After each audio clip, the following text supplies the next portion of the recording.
The first time you saw your body when it looked different, what was that? Getting dressed was part of my healing. Like, I really looked forward to getting dressed. On the days that I didn't feel great, I would put on a pretty lip tint, right? Or put on some pretty jewelry because from here down just didn't feel right no matter what I put on. You're healing, but you're also putting yourself back out there. My first round of dating was like, I'm just going to be upfront and tell these gentlemen right away. Then the next round, I was like, okay, I'm going to tell these men on my watch, on my time, when I feel ready and comfortable. When you are faced with cancer, all you're doing is trying to survive. I don't think I really truly started to heal until like 2 years, 3 years after I removed my implants and started like therapy and started like taking true like care of my body and seeing what it was now capable of. It's so empowering to know your body.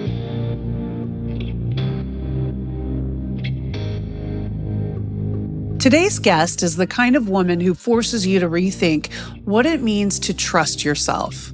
Because what happens when you're told you're fine, but you know you're not?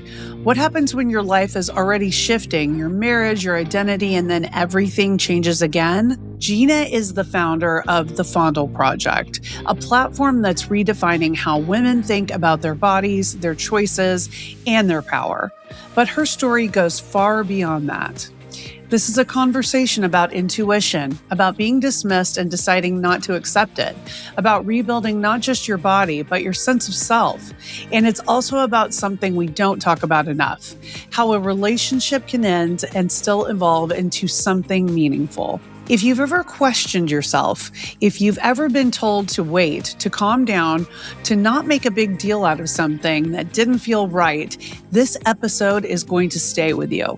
So follow the show wherever you get your podcasts, and let's get into it. I'm thrilled to welcome you back to the Iconic Midlife, Gina. Thank you so much. I'm excited to be here. Thanks for having me. Yes, absolutely. I kind of want to take it back a little bit to a time about a decade ago. God, has it? Yeah, about a decade ago when you went through like a very major health turning point in your life. But it wasn't even just that. It was like you were also going through a separation. So let's walk back to, was that 2015?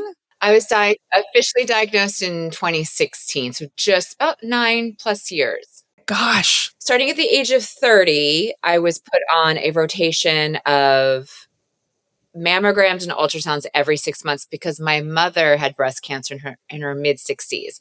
So that put me at a higher risk category. So starting at the age of 30, I was put into mammograms and ultrasounds every 6 months. And ultrasounds were the additional because I had dense breasts. So that was very, very important screening for me. So Same.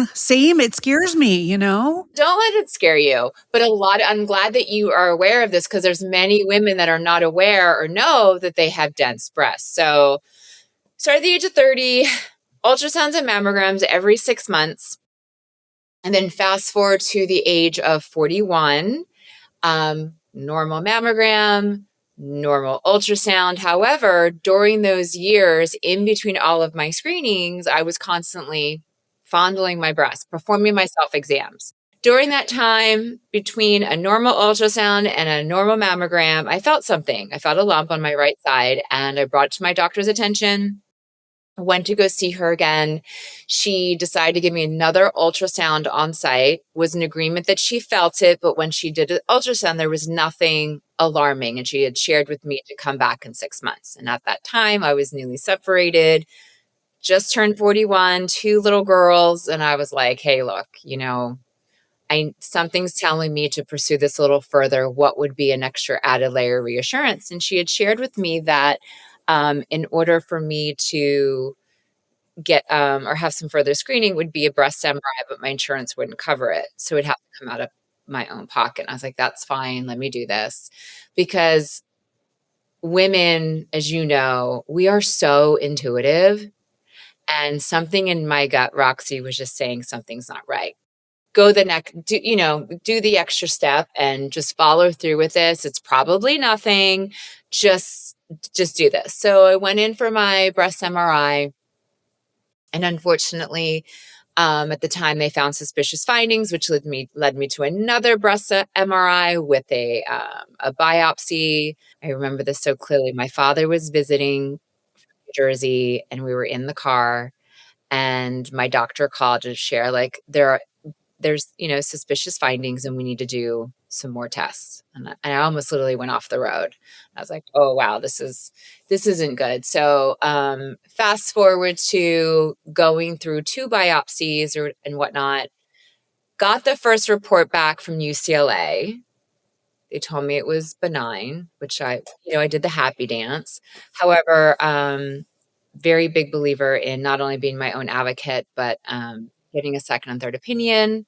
So my ex-husband and I worked together, and we pursued a second and third opinion at MD Anderson and Sloan Kettering in New York. So remember that was around like Thanksgiving. So fast forward to New Year's Eve, and in between Thanksgiving and New Year's Eve, I had told my doctors, when we get the results back, to please call Steven, my ex-husband, because I did not want to do a rinse and repeat, almost going off the road or being, I wanted to make sure that I was alone in a safe space and that I wasn't around my daughters, just in case the news was not in my favor.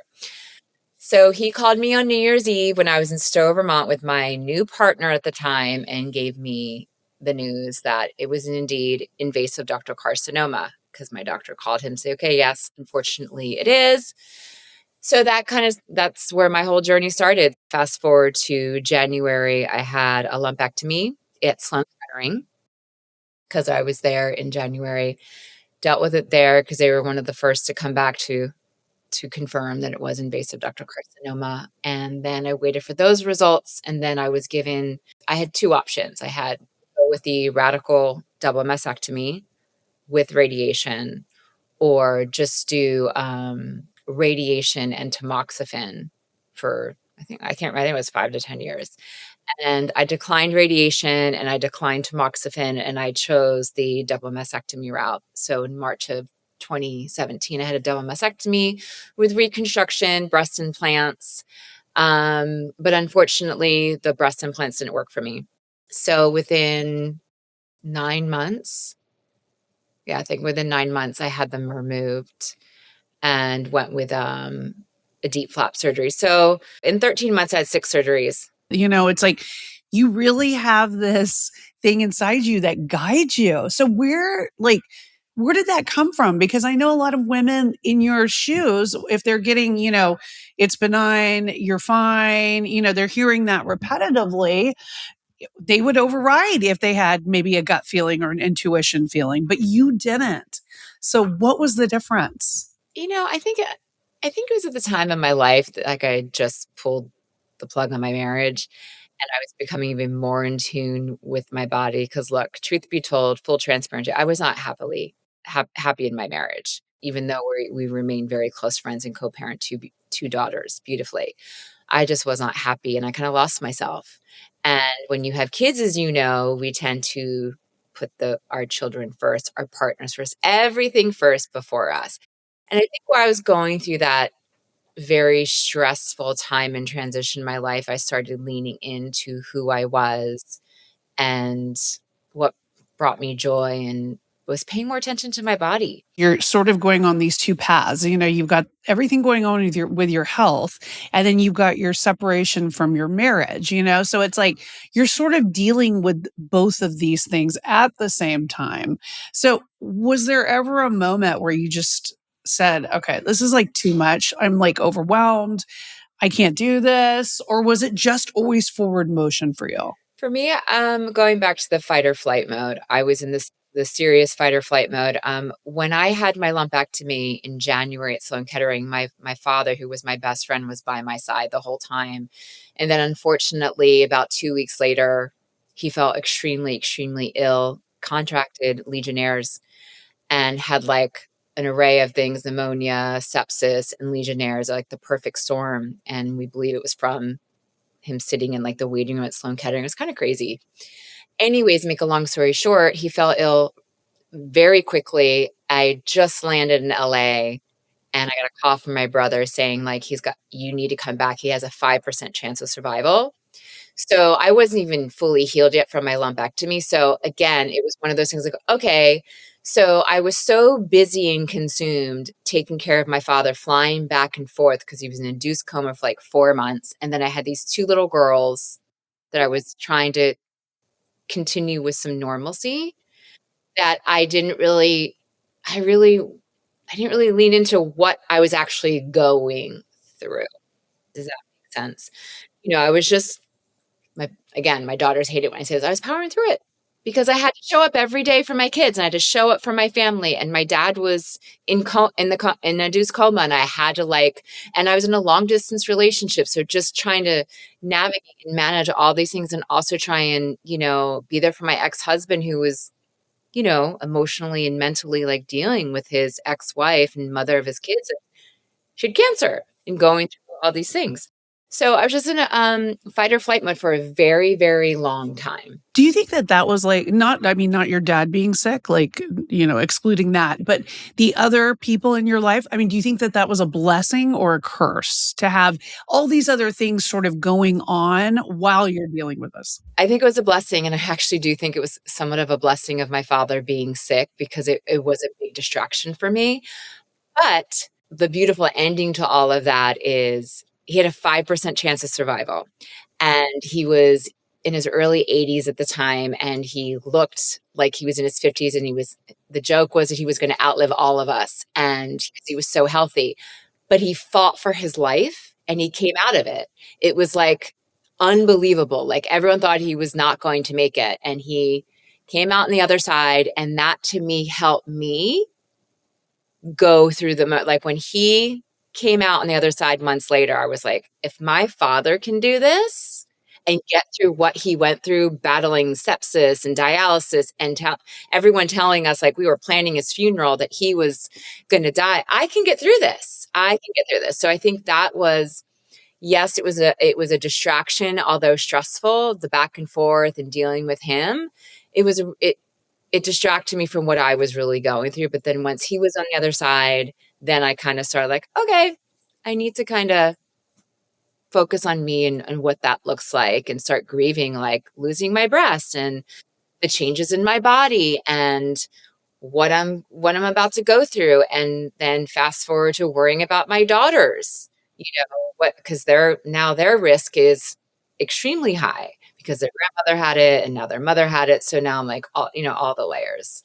Because you're going through the separation as well as Steven, were you leaning on him sort of this whole time? Did things like the problems and the issues you guys were dealing with, did they kind of fall away and this bigger thing kind of takes over? Or how did that sort of play out?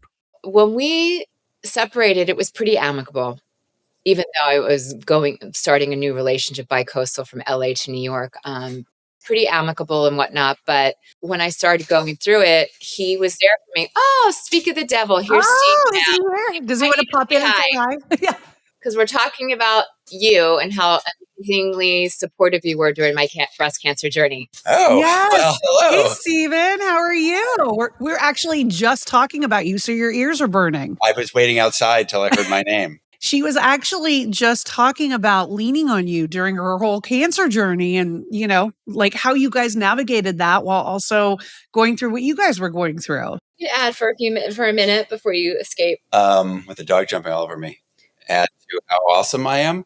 He was my rock.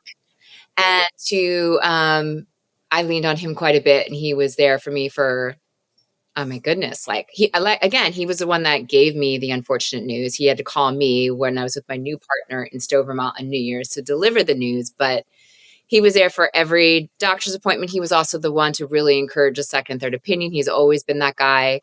And he just, he helped me financially with the surgeries as well. And getting the opinions and meeting with various plastic surgeons. He was amazing. And he continues to be a great support for me and to me 9 years later. Yes, I will just say, because I know this is your podcast, this is the children's mother. Do I need to say anything else? Yeah. That's exactly it. That's exactly it. I feel like anything else pales in comparison to that comment. So, full stop.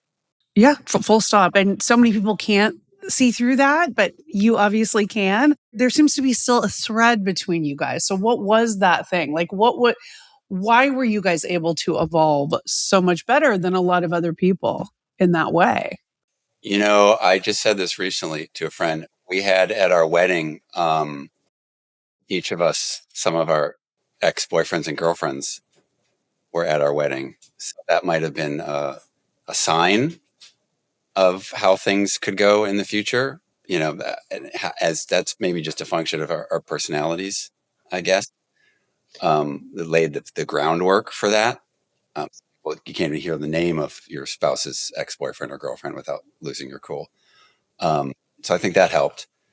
And then, we're still the kids' parents, and they're still our children. Right. You have to kind of put the things aside, and it's not even like, I mean, look, people get divorced and separate all the time, and it's not like there wasn't any love there between us. We did try, to make it work and whatnot, but we both, I think, got to a point in our marriage where it was like, okay, we have these two very impressionable young little girls that are recognizing that mommy and daddy aren't as loving or saying I love you. And I was raised a different way. My parents fought all the time, and there was no love, and I was exposed to a completely different, growing up, whatever. But I think we both recognize, like, there's great love there, but we don't get along. I mean, we get along now, but When you don't have to live together, right? Like it's like we don't have to live together. But, like, yes, I mean, look, he continues to show up. He's that guy, though, to a lot of the people in his life, to his family and his friends. Like, Steven Binder shows up for you. If you're in his orbit, he's going to show up for you. And again, I'm his ex-wife. I'm the mother of his daughters.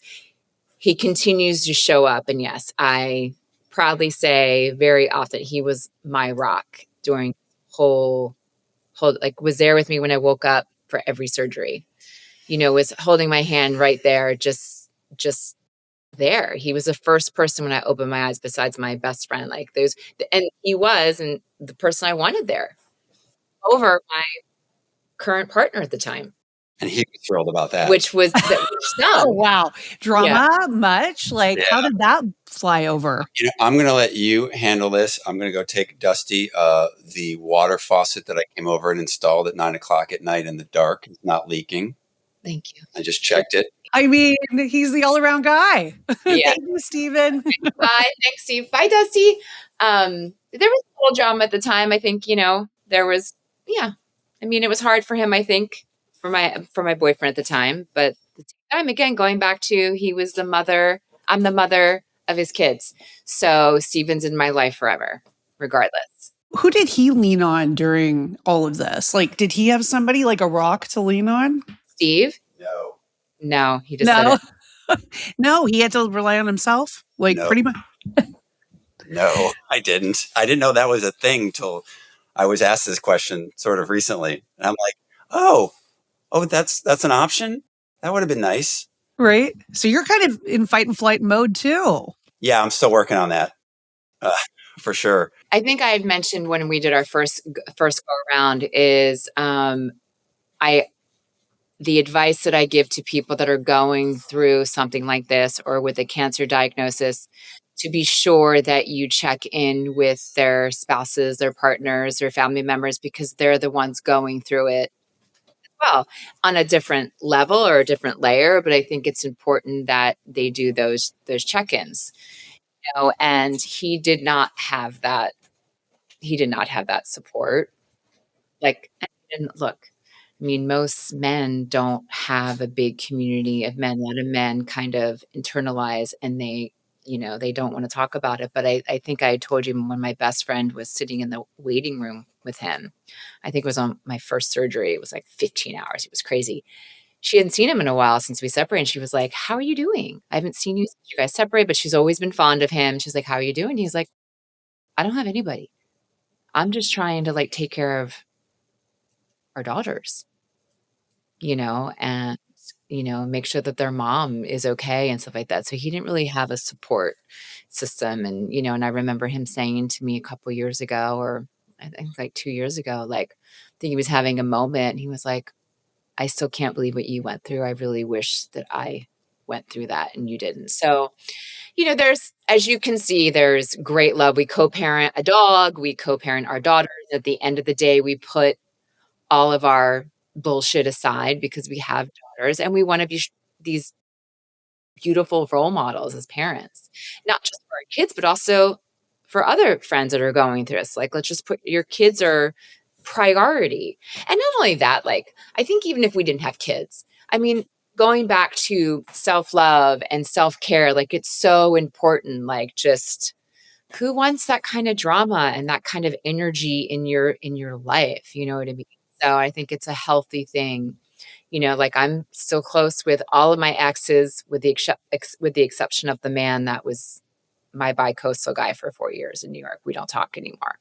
I have friends that also have been remain close with their exes, and it's so individual and it's so personal, right? It's like sometimes you can and sometimes you can't, but that's really interesting that you can. I think that's great. That kind of shows your emotional evolution, I mean, that you can have those people back in your life. And, I have a partner now, Charlie. We've been together almost 6 years, and Steve is with somebody new. She's lovely, and she has a boy, and they've been together 2+ years. And we've had a couple of family gatherings for holidays, and we get along. And I think it's very important for his mental health, my mental health, Kate's, Charlie's, the kids, everybody. Like, I just think it's just, and for everybody, like friends, that we all can be together with so I think that's very important. Time. I mean, it takes time. And again, you have to be at I don't know. But yeah, it takes time. And not everybody can just step into like being great friends with their ex-wife or Sometimes it's a journey.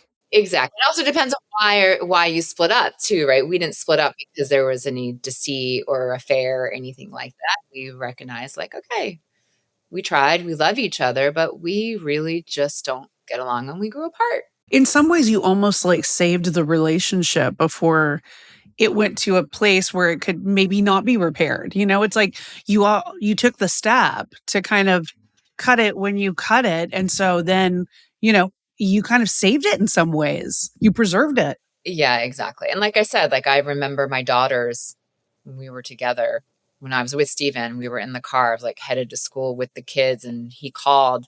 And when I hung up, my Ava, who was, I don't know, 5, 6 at the time, I don't know, said something like, "You don't say I love you to daddy anymore. And I notice you don't hold his hand anymore." And I was like, okay, this is it. This is the time that we need to do something. Do you start like therapy and things like that? We were doing therapy prior to that, and then honestly, I just pulled the plug on therapy too. I'm like, this this isn't working, and yeah. But he's awesome. He's amazing. I mean, he's great. He's a great man. He's a very good friend, and he works very hard, and he carries a lot of stress, but he still shows up and does things like around my house. Like he'll show up, like he just fixed a pipe in my yard that was leaking at 9 o'clock the other night. Like, who does that? Yeah. I mean, People are telling us to have our own podcast or write a book. Like, with what time do we have? I would love it, but eventually someday, add it to the list. yes, I know. I mean, seriously, it actually is a great idea. Like, you guys have sort of mastered, remaining good friends, and a lot of people can't. I wanted to ask you too, going back to like the surgeries and like kind of all the things you went through with that. What did that feel like? Like the first time you saw your body, when it looked different, what was that? Tell me about that. My background is a personal stylist. I've been in fashion since I was, 18 years old. So part of my job as a personal stylist was helping women, you know, with their style, changes in their bodies, and make them feel empowered and sexy and beautiful at all times. To find their best self, right? Like that was part of my job, Roxy. Like to make you feel fucking amazing. I And get you are fucking good at it too, by the way. getting those calls or texts from clients saying, "My husband just noticed my ass in those white jeans. Thank you so much." Yes, boom, did my job. Anyway, so that was part of who I was, making women feel amazing. So fast forward and going through my whole journey when I had the implants, I had a really, really hard time. I believe, let's see, I had the implants for just about just a year. I think I can count on my one hand, how many times I looked at myself in the mirror. I didn't recognize myself. I didn't like myself. My confidence, self-esteem was depleted, which happens with women of, going through various transitions in life, but like going through a cancer journey and losing your breast, or maybe having radiation, or losing your hair and going through chemo. Like, your body changes so much, so we are depleted of our confidence and self-esteem. So it definitely took me a long time to just kind of process that. But I recognize, going back to I recognize, in order for me to heal and love myself again, like, I had to start, like, looking at my body and paying attention, see what works for me, and really, like, leaning into this new body. So that took some time, heavy therapy, obviously, and I slowly started, for a lack of a better word, came out of my shell and just started getting dressed again, and started feeling like myself, and also recognized that getting dressed was part of my healing. Like, I really looked forward to getting dressed. On the days that I didn't feel great, I would put on a pretty lip tint, right? Or put on some pretty jewelry, because from here down just didn't feel right, no matter what I put on. But doing these little things helped me. But that definitely took some time, for sure. So during that time, as I was kind of going through all of those, my business suffered because I couldn't show up for my clients. And I was very transparent with them. Like, look, I'm grateful for this opportunity and I want to help you, but like, I can't provide for you because I don't feel good. Like, this does not excite me right now, getting dressed, so that was definitely a whole nother layer that I had to kind of do with. Once you are declared cancer free or your treatment is done, you look at yourself and it's like looking at a totally different person, I would imagine, in a lot of ways. And like, I think people just kind of, forget about the patient in that way. I say this often, and this is what is really behind my whole mission movement with the Fondle Project, is when you are faced with cancer, when you're in it, all you're doing is trying to survive. Literally, that is all we're just trying to survive. But you don't really start to heal until after you're done all your treatment. It's going to take months, like, emotionally, mentally, physically. You're on a healing journey for the rest of your life, of course, but like, you don't really start to heal. I mean, for me, like, I don't think I really truly started to heal until like 2 years, 3 years after I removed my implants and started like therapy and started like taking true like care of my body and seeing what it was now capable of. And also dating again. We talked about that briefly. Like, that was a whole, like, How is that? Because you're healing, but you're also putting yourself back out there again to date. So I'm gonna say it, I'm gonna drop it was fucking brutal. It really was, because as I mentioned to you, when I was first diagnosed, I had the support of my ex-husband and I had a partner who lived in New York. So I had the best of both worlds. I had a boyfriend and I had an ex-husband that were so supportive and loved me as a whole. And then fast forward to the summer of 2019, that 4-year relationship ended and I found myself single.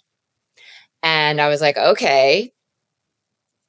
I mean, this is a man that I've been with for 4+ years. He's seen it all. He knows every scar. He knows exactly what I've been through. was he supportive in that way, like of your body and loving you, He was. He was. He loved me even if I had a paper bag on my head. He was very supportive and always complimented me, and it was amazing and beautiful. But there were times where he didn't give me the space, or what's the word? The space to kind of process and go through all these things. He was constantly just saying, "You got this. You're amazing. You're a warrior. You're this," which is lovely to hear. But at the same time, I needed to be taken down the pedestal a couple notches, like, because what I went through was heavy and it's part of my life journey, So, it's okay for me to have weak moments. It's okay to have the highs and lows. It's okay for me not to like my body right now. Like, let me feel this. thank you for complimenting me, but please hear me that like, I don't feel this way right now. And I just need you to kind of like sit in it with me. If that makes sense. Yeah, absolutely. Anyway, so that relationship ended in the summer of 2019. Then I found myself single, and I kind of went through this whole like process. You know, I was like, oh shit, it's got to get online dating and whatnot. And, you know, I had my first round of dating was like, I'm just going to be upfront and tell these gentlemen right away just to get it over with. Roxy, I just wanted to get it over with. And a handful of them were cool. You know, some were like, oh, I just thought you had like implants and no big deal. Like, cool, you know, whatever. One guy's like, oh, I read about you. I saw a story about you. I knew that you had breast cancer. I'm like, cool. And then there was a handful of men were like, I'm sorry, what? Like, are you sick? Are you going to get sick again? Are you going to die? Like, what does that mean? You know, there were some guys that didn't really have to say anything, but like we have these couple great dates and then we plan the next one. And then, you know, I don't hear from them again. You know, look, I know that's common in dating. Like you have a great date. You know, I'm not saying that, you know, that's the only reason, but I could just tell that some of these guys were just no longer interested. And I had one guy say to me, you're beautiful, you're successful, you're everything that I'd want. He's like, but this whole like you having breast cancer and you not knowing, and you're only what, like 2 years out. He's like, I can't. Good luck. And I was like, cool. Awesome. So that hurt for sure. That hurt. So then the next round, I was like, okay, I'm gonna tell these men on my watch, on my time, when I feel ready and comfortable. And that's what I did. You know, and most of these little flings, Roxy, were just that's what they were, flings, very casual. And I don't know if I mentioned this or in our when we chatted last week, but I'm gonna say it like they're part of my healing for about 6, 7 months. I dated very, very young men. Ve What was the reason behind that? You know what? They were swiping on me, and the youngest I went was 28. Okay, lady. Yes. I was 45, I think, or 44, and you know what? It made me feel good, and they didn't care. They didn't care, Roxy, they didn't give a shit. They were just, I think, in all of an older woman. I had some fun energy, whatever, and really all it was physical and sexual, right? Like, it wasn't like I was gonna, like, get serious with a 29 or a 30-year-old. Like, it was a phase in my time, and at first, I was kinda like, "What am I doing?" And it's so funny because do you remember the show Younger? Yes. Handful of years ago, whenever that was, my bestie and I would binge watch it. And I remember saying to her, like, who in their 40s would go out with a 28-year-old? That is like absurd. This is crazy. Like, what the hell? Fast forward to me, I did it. And I did it for like 6, 7 months. And I had the time of my life. Was the sex better? No. Really? Sex was not better. I will say this, their stamina was through the roof.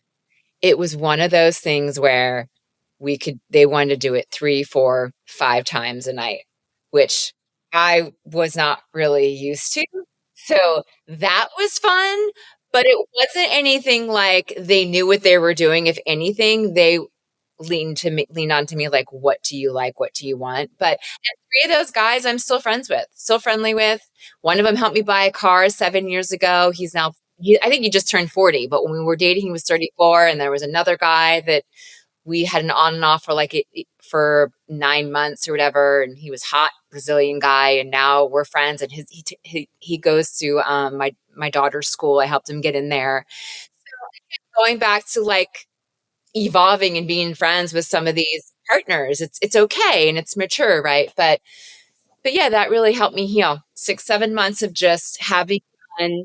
And by the way, I didn't have sex with every single one of these younger men. Like there was little makeout sessions here and there, but it made me feel good. I needed that boost of confidence that this cancer, these scars, and all these body changes do not define who I am. Like, I'm still attractive, I'm still fun, I have a lot to offer, like, I still have a fun personality, and it was part of my healing journey.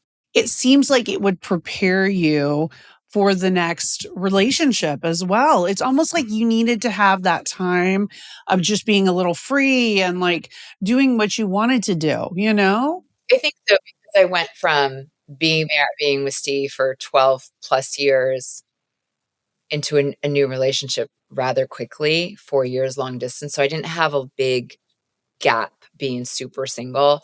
So I was single for about a year. But during that year, I was dating, and eventually I just kind of leaned in it and I was like, fuck it. If they're not interested in me, they're not worth it. And I just owned it and started having fun. And then pandemic happened, and then did the whole online like mask wearing beach dates. And then I met Charlie, my current partner. So you met him during the pandemic? You met Charlie during the pandemic? Hmm? So how did you do that? Because everyone was like locked down or isolating. Like how did that happen? It was funny because pandemic was March of 2020. I met Charlie in August of 2020. That was right when it was starting to lift a little bit. But those 6 months when we were locked, was it March? What, I don't know, 6 months, whatever.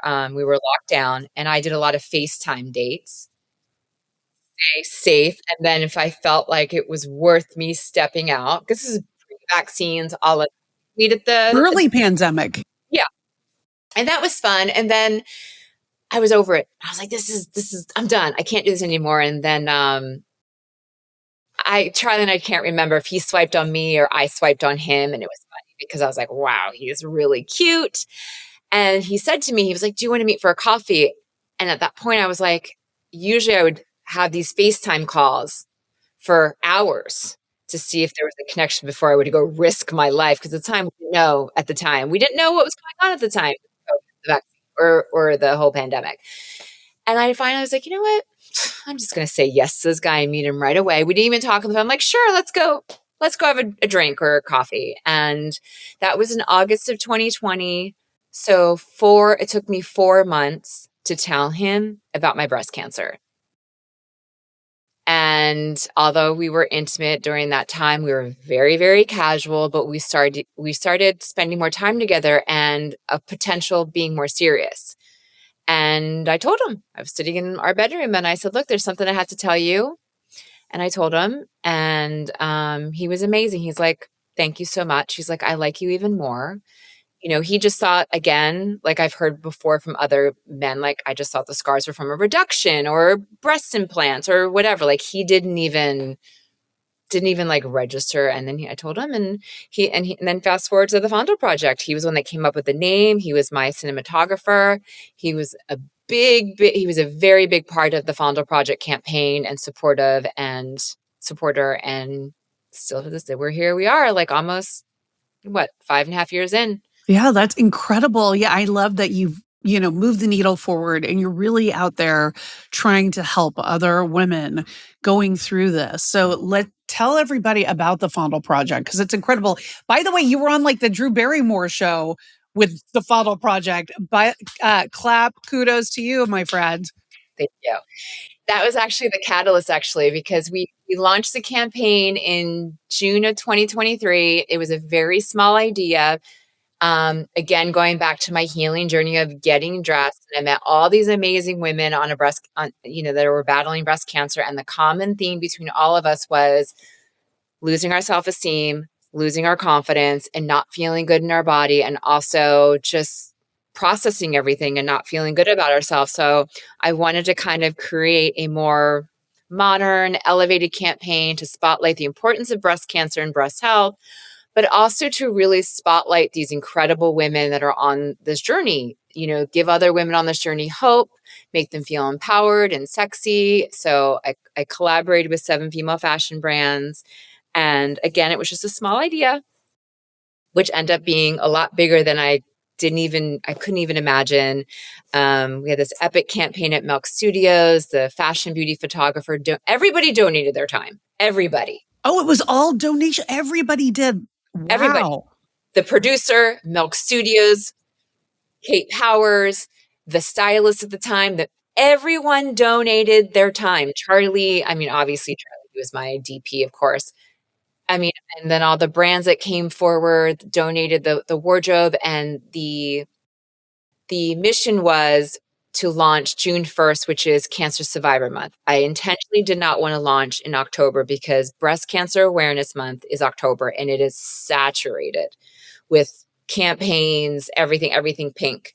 So, recognizing that I have two daughters with a very high risk, high risk of getting breast cancer, women are being diagnosed under the age of 40. The numbers are increasing. So I really wanted to lean into a younger demographic, create a more elevated, modern, black and white editorial style campaign to kind of like, you know, move the needle per se. So we spotlighted, there was 10 of us.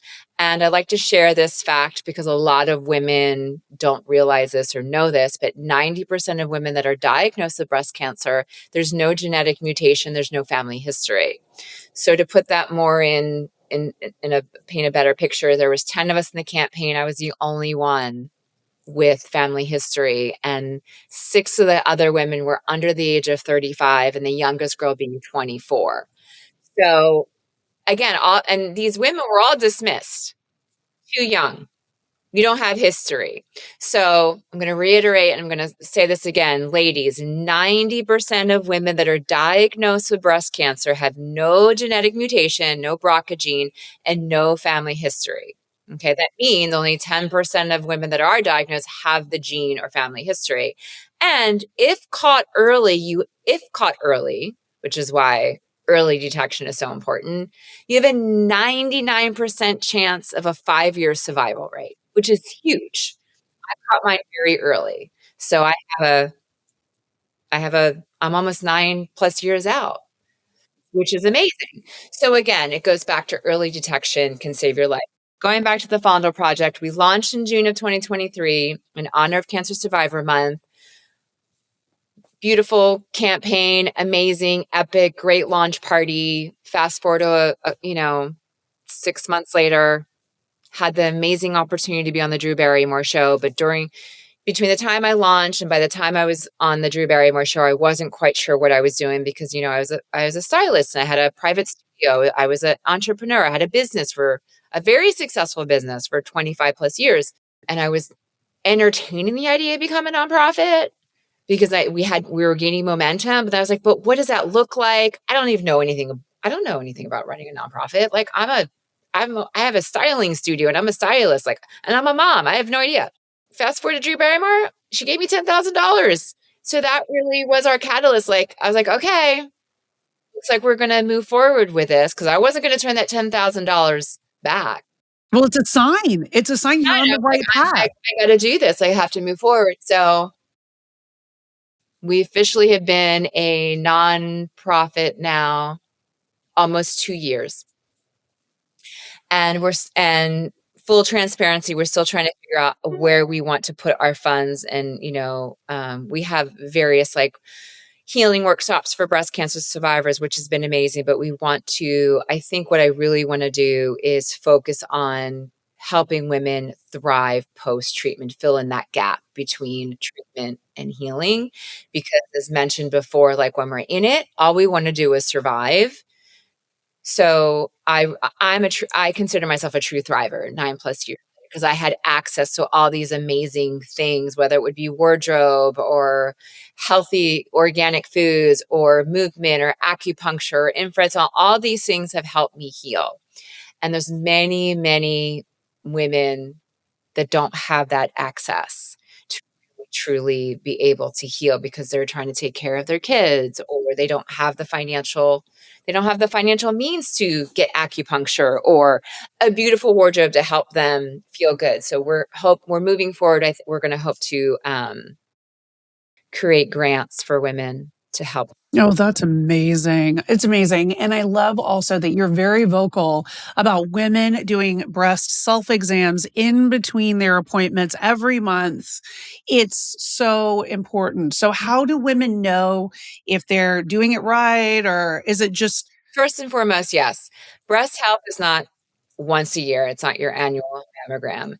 And there's a whole campaign that started a handful of years ago with this young girl that unfortunately died of breast cancer. I think she was diagnosed like 24 and she eventually passed away, and she started Field on the First. So there's this whole campaign, like, a way for you to remember is Field on the First, which I think is amazing. It's very, very important. For me, I've kicked off Fondle Fridays because I personally believe the more you do something, as you know, it becomes routine. I'd like to encourage all women to perform self-exams when they're putting on their skincare, their moisturizer, their sunscreen, when they're in the shower. Do it when you're in carpool. Do it when you're binge watching. I mean, that's what I was doing. If I wish Steven was here, he would tell you his fondest memory of me when we were married was me constantly feeling my boobs. I'd always be like, okay, what's that? What's that? So you just do it, and I think it's important in between um, all your screenings, do it, because the more you feel them and become familiar, the quicker you'll be able to pick up any new changes and you can bring it to your doctor's attention. And you can always invite your partner in for a little fun, right? You can make it a fun sex game. Exactly. Two of the women that were in our campaign, one was a Tinder date and one was her boyfriend that found their lumps. So, I mean, you can, because look, I've met women through the years that are not comfortable with feeling their bodies, and that's okay. Well, have your partner. And I also know that there's many women that choose to skip their mammograms or their ultrasounds or screenings or to feel their breasts because they're very afraid of what the result will be. So I just really, really want to encourage, like, it's so empowering to know your body. Touch your breast, feel everything. It's very important that you pay attention to your clavicle area too, and that you feel underneath your armpits, because many lumps are found underneath your armpits. You know, again, I mean, I have to continue doing my self exams, even though I know I no longer have breast tissue. I have a lot of scarring, so I have to make sure that I check all my scar tissue and whatnot. But we go through so many changes every month. So, for example, if you were to do it once a month, okay, you're supposed to do a proper self exam. You should do it from the first day of your period. It's 3 to 5 days from the start of your period. Okay, and if you're in menopause, you can do it the first of each month. But here's the thing: you can do it during that time, a week after your period. You may feel something, and most lumps are not cancerous. They're benign. Okay. You may feel something. Okay, great. Then a week later, you may do the same check and you're not going to feel it. Awesome. So, like, you could have lumps and bumps and changes, every couple of weeks because of hormones. That's why I feel it's so important. Just do it as much as you possibly can, or do it again, like when you're putting on your sunscreen, or every week when or, like this summer when you're putting on a bathing suit. Find little moments throughout the day, right? Cop yourself a feel, because again, it's about becoming familiar and getting to know your body. And I cannot stress that enough. What does this mean for you and HRTs now? Is it something you're able to do? Because we are in this beautiful perimenopause world. I love this conversation. This is perfect because I think I mentioned this to you. I thought I was never going to be a candidate because of my breast cancer history and being estrogen positive. But fast forward to last August, I met with a doctor and she approved testosterone for me because I had no libido. So I was like, cool. And then fast forward a couple months later, I was able to get progesterone because my progesterone was like 0.1, non-existent. And then my OBGYN back in January had suggested, since I still didn't really have a strong libido, she's like, look, I think that you should consider the estrogen patch because then everything we balance out. She's like, I have many breast cancer patients that are on it, but it really is at your own risk. And I was like, great, I'm seeing my oncologist in a couple of weeks. Let me see what she says. And honestly, Roxy, I thought my oncologist was going to say no to everything. I thought she was going to say, get off everything. But she approved everything. She approved the patch. So now I'm on the full cocktail: the patch, the compound cream for testosterone, and 100 milligrams of progesterone. So I'm being very, very closely monitored, but at the end of the day, you know this, quality of life is so much more important. Yes. Oh my gosh, it absolutely is. How are you feeling on it? Do you notice a big difference? The difference that I have felt is more energy. Again, my libido hasn't increased. More energy, less water retention, no more headaches. I wasn't suffering from night sweats or, what do you call Hot it? flashes? I wasn't on that realm yet, but weight gain, was doing everything. I was like, "Why can I not drop, like, 3 pounds?" And I was walking 10 to 12,000 steps, doing my protein, working out. I was doing all these things, like, "What the hell is going on here?"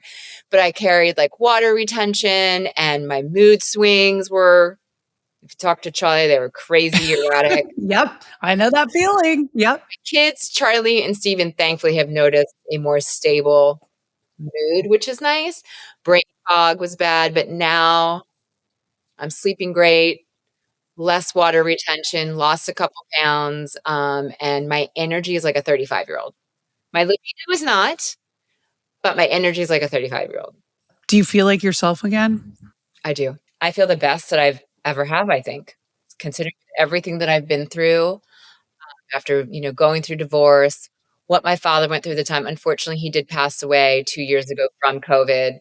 So that was, thank you. So in the last I've been through quite a bit, a lot. I mean, we all have a story, right? We've all gone through quite a few things, whatever, but considering everything that I've endured the last, couple years, and now pivoting to the unknown, closing a chapter of my life, I can say to you, I do. I feel the best I have that ever. That's amazing. What's next for you? Well, building Fondle, um, and, traveling more, saying yes more, and getting ready to,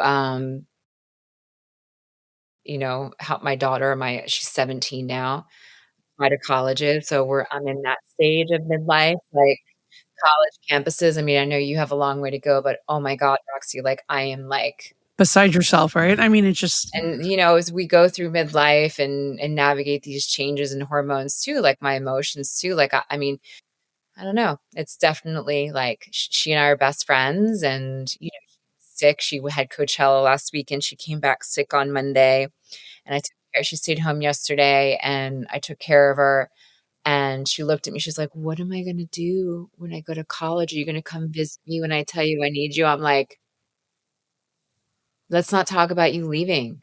'Cause I don't even wanna think about, not being there. I mean, we're always there for them, and this is part of parenting, right, and having children, that we have to let them fly, but it's like, it's probably the hardest part of parenting, I would imagine, is letting them go. letting them go, exactly. And it's funny because I just had a meeting with our board members, and usually by this time we have, like, 6 6 or 7 events planned for the year. What are we in 2026? We only have we have 1 event planned, and I'm not even planning it. It's the Alice and Olivia event. That's Alice and Olivia and B Sound Breasts are planning it, with proceeds going to the Fonda, which is amazing. But, like, I don't have the bandwidth. I'm not even there emotionally, like, or mentally. My main focus right now is being with my daughters, because time is slipping away, and just navigating this whole college thing this summer, and, you know, It goes by in a blink. I mean, it really truly does, as cliche as it is, the days are long, the hours are long, but the years are so short. they are. They go really, really quick. But I do have my youngest. Your daughter is in 6th grade, right? Yeah, she's in 6th grade. Mhm. But it's like, even with each developmental step, like going into middle school, it does feel like there's a part of her that is gone now, It's like a part that's like she's grown out of, and it's they're them seizing their independence, which I know it has to happen. But like, it's rough. Yeah, it is. But, to answer your question, I'm in a season of change. I'm excited, and, I'm welcoming all these body changes and loving myself, finally. It's taken a really long time to get here, and, you know, I can honestly say to you that I love myself madly. That's, it's powerful for sure. Really powerful. So what would you say to 25-year-old Gina? Was she there yet? First and foremost, I would say that letting go of what other people think of you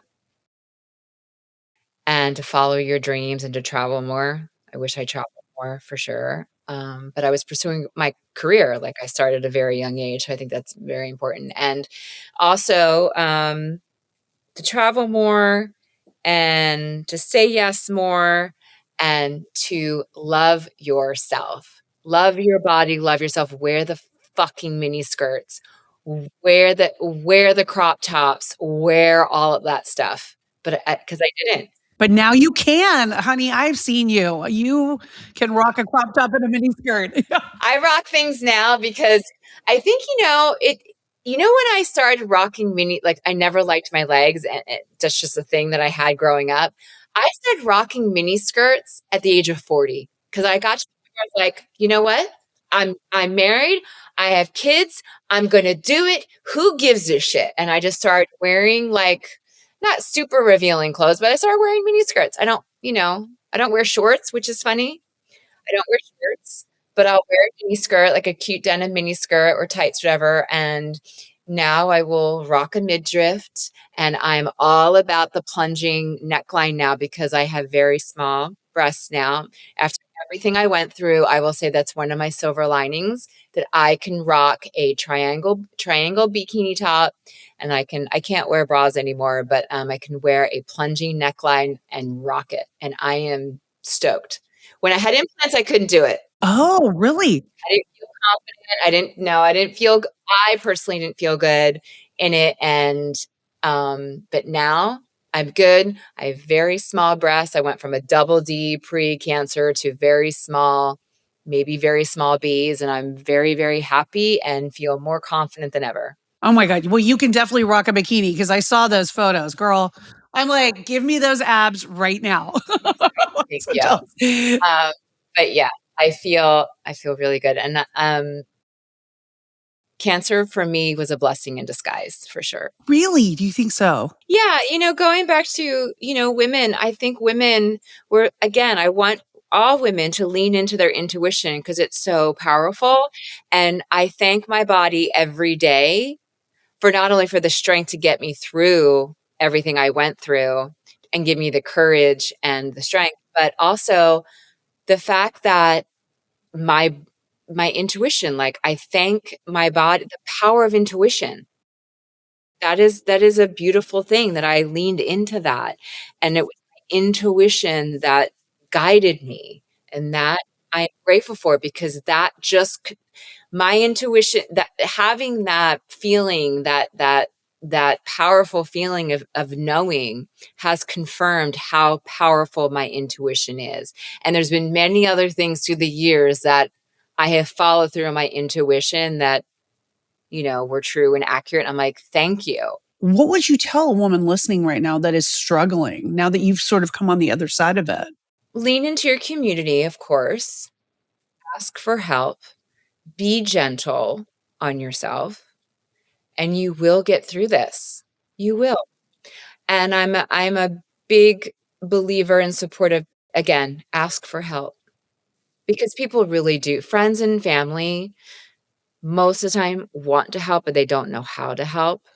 That like they want help, but they're just not quite sure. And unfortunately, there's some people that can't handle it and they disappear. I had many disappear in my life, but I would also say just surround yourself with love and do a life purge. I think everybody should do a purge. Oh, tell me about this life purge. Life purge, I think is very important. I think for me, like when I was diagnosed, I purged, oh my gosh, over a dozen clients because I just couldn't handle the toxicity and the stress. I was like, I don't need this. It hurt my bottom line in my business, but my health and well-being was so important. Purge your closet, which is very important. I'm going through that right now. Like I'm doing a whole, like wear everything in my closet this season. I feel like I'm in the never ending purge of my closet. It's like, I can always be purging and I just get so overwhelmed. Yeah, I'll come over. We'll do a fun, like, play doh. Totally. I would love to get into Roxy, let me come over and play in your closet. We'll do, like, the whole thing. It'll be super fun. We'll make it super fun. I would love that. Purge people in your life. I think, I can't speak of my house right now because I'm in a disarray because everything out of my studio is in the house because I'm converting it into a 1-bedroom. But your space, your personal space is very important mentally, emotionally, just to have a clean, somewhat organized space, get rid of clutter. But the biggest thing is purge the people in your life that don't provide you joy. And I think that's very important, and lean into the community that you have, lean into your family and friends. If you have children and you're going through this, lean into them, because those little moments I had with my kids during these difficult healing stages were very important to me, and call your friends. Like my girlfriends were my lifeline and continue to be my lifeline. Making the time for yourself and your friends to call and talk about the weather, whatever it may be. And then also, self-care. Self-care is very important, whatever that looks like. Baths, read a book. The other suggestion I would have for, again, not just someone that's on this journey, for you, for me, for everyone, get off social media. I know. God, it's so hard, Gina, when our businesses are so wrapped in it. Oh, I know, and I've really struggled, but I will say I did a social media detox last summer for 6 weeks, and it was a game changer. Where you did not look at it. Didn't look at it. It was off my phone, didn't post, didn't share, didn't doom scroll. Even my intern at the time, she's like, your energy is so different. Like, I didn't have that anxiety. So, but when you're building something like Fondle or a brand or a podcast or something, social media, unfortunately, is where it's at. This is why, a big deal for me. Like, I've had this private business account for, I don't know, whenever Instagram started, 15 years ago? It's been private all these years up until 3 days ago. I made it public, and now I'm front facing as a founder. It's my new founder page, right? I'm putting myself out there, which is very vulnerable and a very big deal. But as you know, as a founder and building things, you have to be present. So I was like, okay, I need to be front facing and start talking about midlife and breast health and style and all these things that we're going through. I mean, I'm not a influencer by all means. I'm just going to share things. No, but you're a great storyteller, Gina. That makes a difference. Like, you're able to dispense the information to people in a way that they can understand it and digest it. So that's huge. Well, I'm just trying to look, we're all going through midlife. I want it to be relatable. I want to be able to relate to you, and I want to relate to you. Like, what are you going through? This is very real. And pivoting into the unknown, or pivoting into a new career in your late 40s and 50s, it's not easy. I'm scared. I really am scared. There's highs and lows to it. And I think that's important that our audience, our followers, or other women see the struggles, because it's not just a highlight reel. Like, I am struggling. I'm not getting paid. I'm not. And I had no idea this was going to be this difficult. However, I believe in it. I'm passionate about it. It's my new purpose, and I'm making an impact, and I'm helping women along the way and the younger generation. If I save one life, I've done my job, which I know that I already have, right? And if I encourage women to start performing their self-exams or to push them to go do their screenings, awesome. But it's a lot of work and it's scary, but social media is where it's at. However, time limits. Go through your feed, mute, stop whoever you know what I mean? Like, try and do some kind of social media purge, because I think that's a healthy act of self-love. Okay, tell everybody where they can find you. And if they want to reach out to you, what is the best way? The best way is you can DM me at the Fondle Project, or you can follow me at Gina M. Lamanna. Say hello. You can email us, or thefondleproject.org. Just say hello. Send me a note. I'd love to hear from you.